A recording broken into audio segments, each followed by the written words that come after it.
There are rumors out that classic DC supervillain Dr. Light may show up in Titans Season 2, presumably as a villain for that season. Now, I don't usually like to do videos about rumors on this channel, but when it comes to the Titans TV show, a lot of the rumors that have come out in the past have turned out to be true. I think initially there were rumors that Trigon was going to be a villain in the show in Season 1, and it turned out to be true. There were rumors that Superboy was going to show up, and those turned out to be true. And just recently for Season 2, there are rumors, I think, about Jericho and Ravager showing up in that show, and now Jericho and Ravager are going to show up in the show. So I'm taking the Dr. Light rumor with a bit more, credence, because it could turn out to be true. Now, who is Dr. Light, in case you don't know?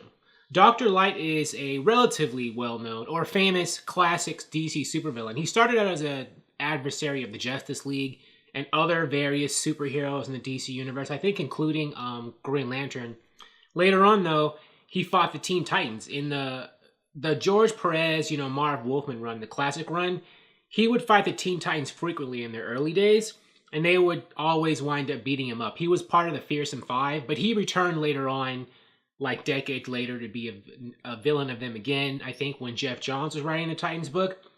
And a lot of times, Dr. Light, even though he's incredibly powerful, he would be written as a joke or an easy villain for almost any superhero to beat up, including the Teen Titans. He was a grown man who ran around menacing, little kids to him, and they would always just beat him up. Even when he had, 4 other people in the Fearsome Five assisting him, they would usually always get beaten up by the Titans. His powers are, he basically has light powers. He's like Green Lantern, only instead of controlling, one color of light, he controls, all of light. And the joke is, he's incredibly powerful, almost or equally as powerful, maybe more powerful than Green Lantern. And if he's that powerful, how is it that it's so easy for almost any superhero to beat him up? So the joke was that he was relatively incompetent or almost stupid as a supervillain. Later on in a DC Justice League storyline called Identity Crisis, they tried to explain that away by saying that, the Justice League found a way to lobotomize him, to make him stupid, to punish him because he'd done something very horrible to the elongated man Ralph Dibny's wife. He had sexually assaulted her. And as retribution punishment, they lobotomized him to make him stupid. That was a controversial storyline, and I'm kind of really paraphrasing it, but that's essentially the gist of that story. It was their way of retconning the situation to explain how some man who's so powerful and presumably so smart could be so stupid. It's like something was done to his brain. His name is Arthur Light, and he is, a scientist, a doctor who becomes a supervillain. And he's one of multiple people who've taken that name. Another famous person in DC Comics history who's taken the name Dr. Light is a superhero named Kamiya Hoshi, who became a member of the Justice League. But DC Comics isn't really doing anything with her character right now. She's kind of in limbo. But, right now, the original Dr. Light, the supervillain Dr. Light, could actually wind up as an antagonist in Season 2 of Titans, which would make sense because for now, all we know is the only villain for Season 2 is going to be Deathstroke and maybe his kids. And Deathstroke, while cool, he's kind of underpowered, right? Compared to, he's a very good fighter and strategist.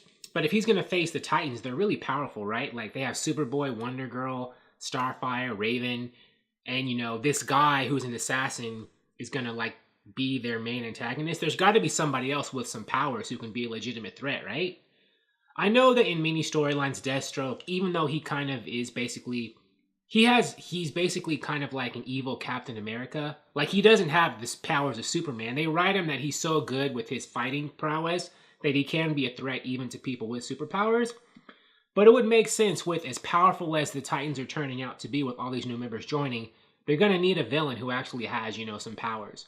So it makes sense if Dr. Light showed up. And if he does, it'll be curious to see if the writers actually write him as the classic dumb, incompetent Dr. Light, or if they make him a very powerful, threatening villain, as, you would think someone with his powers would be. So we'll see. And it could be, since it's a rumor, maybe Dr. Light won't even show up at all. So we'll find out soon enough, right? Thank you for watching. If you like this video, please like it on YouTube and subscribe to the channel because I appreciate your viewership, and I'll talk to you soon. Bye.